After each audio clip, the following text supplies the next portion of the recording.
दोस्तों, हाल ही में दिल्ली के रामलीला मैदान में देश भर के राज्य एवं केंद्रीय कर्मचारियों का लाखों की संख्या में प्रोटेस्ट हुआ था और ये प्रोटेस्ट कहीं न कहीं अब भी जारी है। कई विश्लेषकों का मानना है कि अन्ना हजारे आंदोलन के बाद ये अब तक का सबसे बड़ा स्वतः स्फूर्त आंदोलन है। ये सभी सरकारी कर्मचारी एवं अधिकारी थे।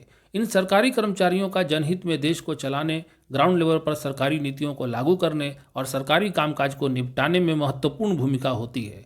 इन सब की मांग थी एनपीएस की जगह ओपीएस की वापसी, यानी नेशनल पेंशन स्कीम की जगह ओल्ड पेंशन स्कीम की वापसी। दिल्ली में हुए इस विशाल प्रदर्शन से पहले भी देश के अलग अलग हिस्सों में ओपीएस की वापसी हेतु प्रदर्शन होते रहे हैं। मसलन 14 मार्च 2023 को महाराष्ट्र के क्लास 3 एवं 4 ग्रेड के सभी सरकारी कर्मचारियों ने ओपीएस के लिए प्रोटेस्ट किया। सरकार ने तब एडमिनिस्ट्रेटिव कमेटी के गठन का आश्वासन दिया था।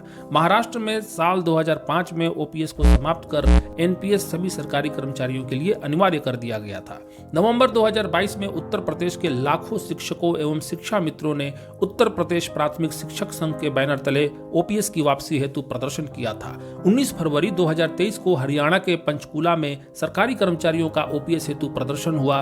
प्रशासन ने भीड़ को तितर बितर करने के लिए आंसू गैस और वाटर कैनन तक का प्रयोग किया था। 16 अप्रैल 2023 को फिर हरियाणा के कैथल में पेंशन बहाली संघर्ष समिति के बैनर तले प्रदर्शन हुआ। अगस्त 2023 में आसाम में 2 दिवसीय protest all Assam government NPS employees association के बैनर तले हुआ। इसी तरह अप्रैल 2023 में मध्य प्रदेश, मार्च 2023 में तमिलनाडु, नवंबर 2022 में कर्नाटक और अंततः 1 अक्टूबर 2023 को दिल्ली के रामलीला मैदान में joint forum restoration of old pension scheme तथा national joint council of action के बैनर तले एक विशाल प्रदर्शन हुआ। तो आखिर ऐसा क्या है ओपीएस में जो एनपीएस में नहीं है, जिसकी मांग दिन ब दिन तीव्र होते जा रही है? सबसे पहले तो पेंशन स्कीम है क्या, आखिर इसकी जरूरत ही क्यों है? जब ओपीएस पहले से थी ही तो एनपीएस को लाने की जरूरत क्यों आन पड़ी?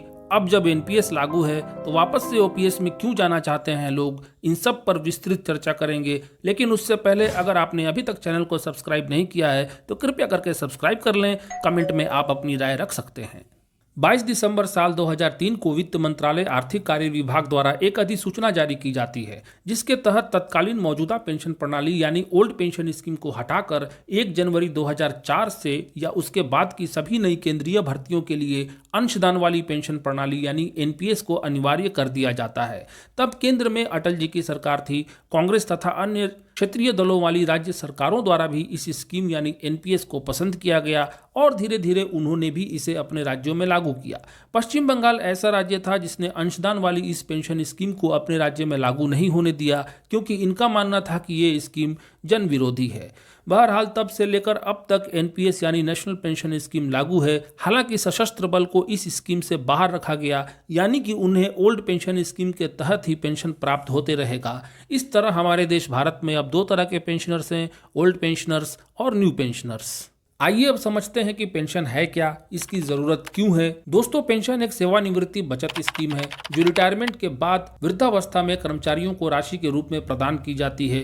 ये स्कीम उन सीनियर सिटीजन्स को सामाजिक एवं आर्थिक सुरक्षा प्रदान करती है जिन्होंने अपने जीवन का बहुमूल्य समय सरकारी सेवा में कार्य करते हुए गुजार दिए। ये स्कीम उनके लिए बुढ़ापे में सहारा देने वाले लाठी की तरह काम करता है। अब दोनों स्कीम्स के बीच अंतर को समझने की कोशिश करते हैं। इससे ये स्पष्ट हो सकेगा कि आखिर क्यों सरकारी कर्मचारी एनपीएस की जगह ओपीएस की मांग कर रहे हैं।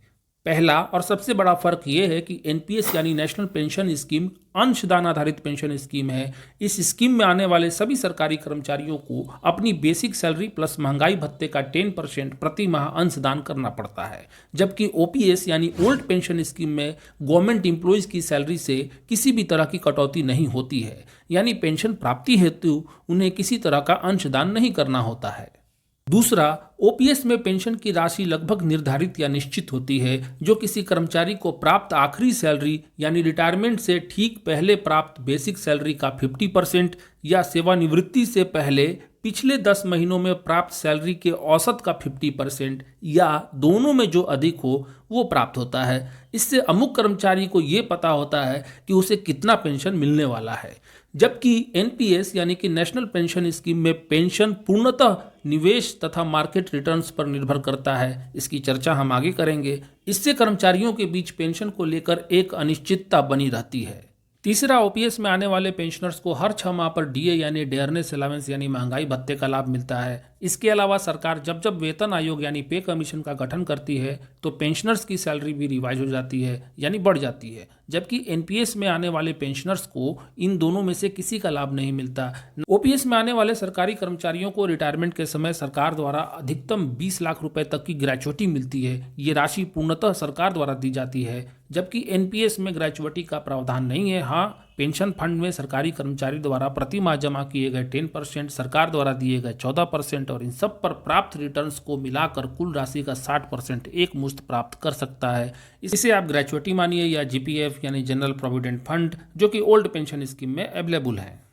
पांचवा और बड़ा फर्क यह है कि ओल्ड पेंशन स्कीम में जीपीएफ यानी जनरल प्रोविडेंट फंड, जिसको हिंदी में सामान्य भविष्य निधि कहते हैं, की सुविधा उपलब्ध है, जबकि नई पेंशन स्कीम में इसकी सुविधा उपलब्ध नहीं है। इस भविष्य निधि में कोई भी सरकारी कर्मचारी अपनी सैलरी का मिनिमम 6% या इससे अधिक अपनी स्वेच्छा से जमा करवा सकता है। इस पर उसे एक निश्चित ब्याज भी मिलता है। रिटायरमेंट के बाद उसे ये सारा पैसा एक मुश्त मिल जाता है। जैसा कि इस सुविधा का नाम है सामान्य भविष्य निधि, अर्थात सरकारी कर्मचारी अपने भविष्य में आने वाली विपरीत परिस्थितियों से निपटने के लिए इस निधि में पैसे जमा करते हैं। वे चाहे तो 10 साल की सर्विस पूरी हो चुकने के बाद कभी भी अपने जमा किए पैसों का 75% निकाल सकते हैं। जैसा कि मैंने पहले बताया कि एनपीएस में जीपीएफ यानी सामान्य भविष्य निधि की सुविधा उपलब्ध नहीं है, लेकिन पेंशन फंड में सरकारी कर्मचारी द्वारा जमा किए गए बेसिक सैलरी प्लस महंगाई भत्ते का 10%, सरकार द्वारा दिए गए 14% और इन सब पर प्राप्त रिटर्न्स को मिलाकर कुल राशि का 60% उस सरकारी कर्मचारी को रिटायरमेंट के समय मिल जाता है। ये राशि काफ़ी बड़ी भी हो सकती है और साधारण भी, निर्भर करता है मार्केट रिटर्न्स पर। हालांकि 10 साल की सर्विस के बाद विपरीत परिस्थितियों में अगर कोई व्यक्ति बीच में ही पैसा निकालना चाहता है तो सिर्फ उसके द्वारा पेंशन फंड में जमा किए गए 10% प्रति माह की दर से कुल जमा राशि का 25% ही निकाल सकता है, जो कि ओपीएस में मिलने वाली सुविधा जीपीएफ में प्राप्त 75% की तुलना में काफ़ी कम होता है। यानी कुल मिलाकर अगर देखा जाए तो डीए, पे कमीशन, ग्रेच्युटी, जीपीएफ जैसी सुविधाओं को ओपीएस की समाप्ति के साथ ही खत्म कर दिया गया तथा इन सब के बदले अंशदान आधारित एनपीएस में पेंशन फंड में जमा कुल राशि का 60% एक मुश्त देने का प्रावधान हुआ, जो कि बाजार आधारित है। ये राशि बड़ी भी हो सकती है और साधारण भी, निर्भर करता है बाजार पर। इन सारे अंतरों को देखकर अगर आपसे पूछा जाए कि आप अपने लिए किस स्कीम का चयन करना चाहेंगे, ओल्ड पेंशन स्कीम या नेशनल पेंशन स्कीम, कमेंट में अपनी राय रख सकते हैं। अब सवाल यह है कि जब ओल्ड पेंशन स्कीम से गवर्नमेंट एम्प्लॉइज को किसी तरह की परेशानी नहीं थी, तब सरकार को एनपीएस लाने की क्या जरूरत आन पड़ी। कई विश्लेषकों का मानना है सरकारी खजाने पर पड़ने वाला दबाव, जो साल दर साल बढ़ते ही जा रहा था। चूंकि पेंशन के लिए विशेष रूप से ऐसा कोई कोष नहीं था जो लगातार बढ़े और भुगतान के लिए उसका उपयोग किया जा सके। साथ ही ओपीएस में पेंशन फंड के लिए किसी सरकारी कर्मचारी की सैलरी से 1% की भी कटौती नहीं होती है, उनसे किसी भी तरह का अंशदान नहीं लिया जाता है। निश्चित रूप से सरकारी कोष पर पड़ने वाले इस दबाव को सरकारें कम करना चाह रही थीं। आइए आंकड़ों पर एक नज़र डालते हैं। सरकारी आंकड़ों के मुताबिक साल 2014 में केंद्र सरकार के अधीन कुल 51.96 लाख पेंशनर्स थे, यानी लगभग 52 लाख।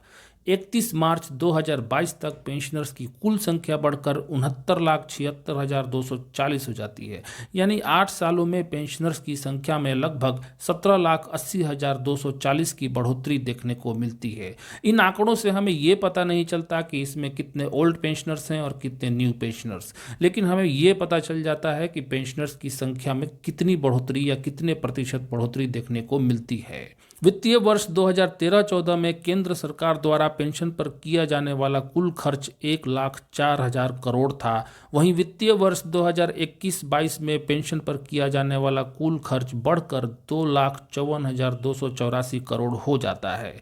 निश्चित रूप से पेंशनर्स की संख्या में हर साल बढ़ोतरी होगी और इसका वित्तीय भार सरकारी खजाने पर आते रहेगा। बेहतर स्वास्थ्य सुविधाओं ने जीवन प्रत्याशा में बढ़ोतरी की है, जिससे पेंशन विस्तार में मदद मिली है। सरकारी खजाने पर पड़ने वाले दबाव को कम करने तथा पेंशन के लिए एक ऐसी व्यवस्था बनाने के उद्देश्य से भारत सरकार ने एनपीएस को शुरू किया, जिससे भारत के आर्थिक खजाने पर पड़ने वाले अतिरिक्त बोझ को कम किया जा सके।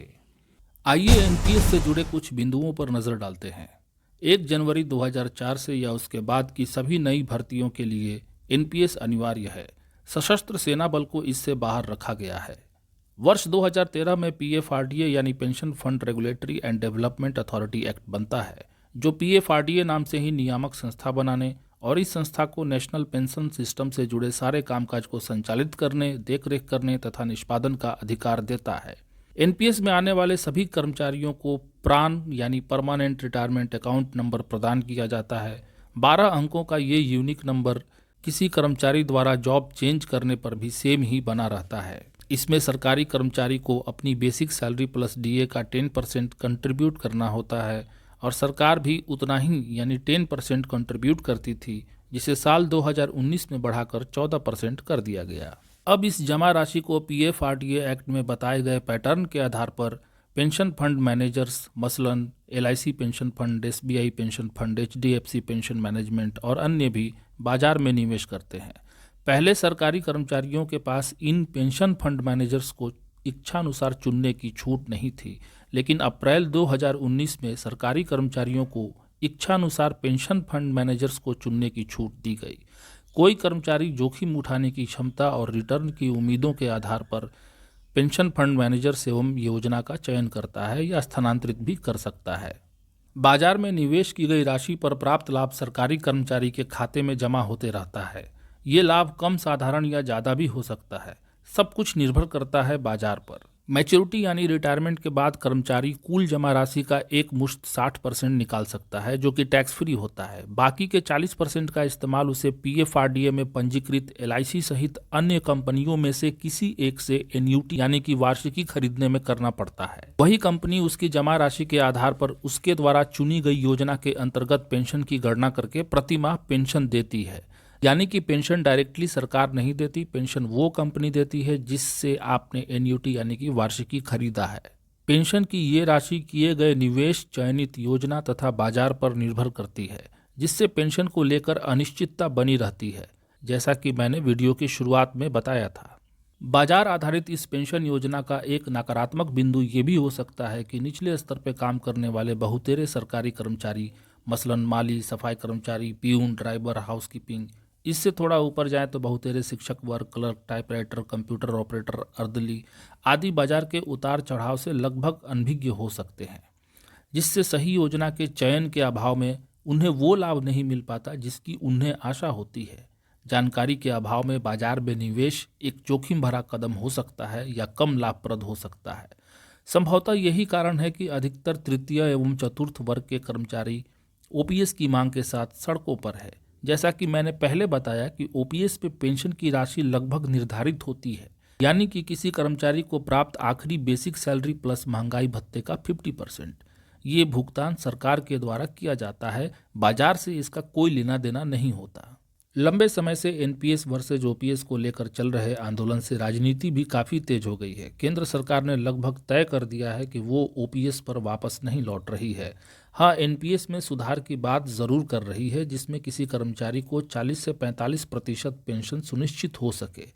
कई गैर बीजेपी राज्यों में तो ओपीएस लागू भी कर दिया गया है या लागू करने की प्रक्रिया शुरू कर दी गई है, जैसे कि हिमाचल प्रदेश, राजस्थान, झारखंड, पंजाब आदि। आपके हिसाब से कौन सी स्कीम ज़्यादा हितकारी है, ओल्ड पेंशन स्कीम या नेशनल पेंशन स्कीम? कमेंट में अपनी राय ज़रूर रखें।